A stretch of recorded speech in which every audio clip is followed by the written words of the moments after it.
Hello दोस्तों, आइए अगले 2 मिनट के अंदर 71st बीपीएससी प्री के पेपर में आए हुए इंडियन पॉलिटी के सभी क्वेश्चंस को देखते हैं। ये उसका पार्ट 1 है दोस्तों। तो सबसे पहला क्वेश्चन जो इंडियन पॉलिटी का देखने को मिला था, इसमें पूछा था the power to recruit the secretary staff of the House of People is vested in. Parliament में स्टाफ की रिक्रूटमेंट जो करनी होती है उसका पावर किसके हाथ में होता है दोस्तों? इसका राइट आंसर होगा प्रेसिडेंट के हाथ में, but after consultation with the speaker of the House of the People. अगला क्वेश्चन पूछा था अटॉर्नी जनरल ऑफ इंडिया से रिलेटेड, इसका राइट आंसर होगा he gives advice to the president of legal matters. हालांकि बहुत लोगों का मानना है कि he is a whole time counsel for the government जब तक कि वो अपने पोस्ट पे होता है दोस्तों। तो ये थोड़ा डिस्प्यूटेड क्वेश्चन था। इसके बाद जो अगला पॉलिटी का क्वेश्चन पूछा था हमसे, उसमें हमसे पूछा था कि कंकरेंट लिस्ट में कौन कौन से ऐसे सब्जेक्ट्स हैं जो बिलोंग करते हैं। कंकरेंट लिस्ट आपको मालूम है दोस्तों, जिसमें यूनियन गवर्नमेंट और स्टेट गवर्नमेंट दोनों लॉज बना सकती हैं जिसके ऊपर।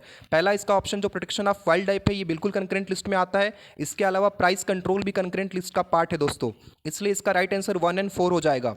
इसके बाद जो अगला क्वेश्चन पूछा गया था कि जो डीपीएसपी हैं उनमें कौन से गांधीयन प्रिंसिपल पे बेस्ड नहीं है, तो इसका राइट आंसर दोस्तों होगा कॉमन सिविल कोड और राइट टू वर्क। ये गांधीयन प्रिंसिपल पे बेस्ड डीपीएसपीज नहीं है दोस्तों। बाकी ये जो बचे हुए डीपीएसपीज हैं गांधीयन प्रिंसिपल पे बेस्ड हैं, इसलिए इसका राइट आंसर दोस्तों हो जाएगा 1 और 4, सॉरी 2 और 4 दोस्तों, ऑप्शन नंबर सी।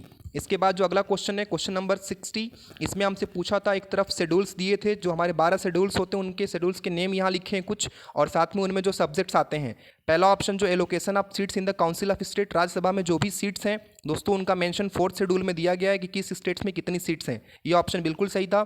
इसके अलावा यूनियन लिस्ट, स्टेट लिस्ट और कंकरेंट लिस्ट, ये दोनों दोस्तों 7th शेड्यूल में आते हैं, ये भी सही है बिल्कुल। और फॉर्म्स ऑफ ओथ, अलग अलग जो ओथ के फॉर्म्स होते हैं वो 3rd शेड्यूल में मेंशन है दोस्तों, ये भी सही था। इसमें जो हमसे नॉट करेक्ट पूछा गया था दोस्तों, तो इसका राइट आंसर होगा एडमिनिस्ट्रेशन ऑफ शेड्यूल एरिया, जो कि 5th शेड्यूल में है दोस्तों।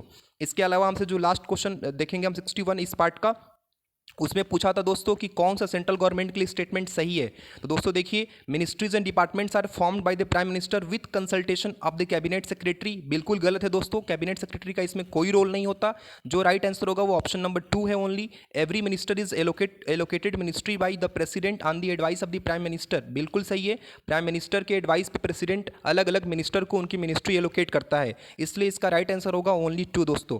अगले वीडियो में इसके आगे के क्वेश्चंस को देखेंगे दोस्तों।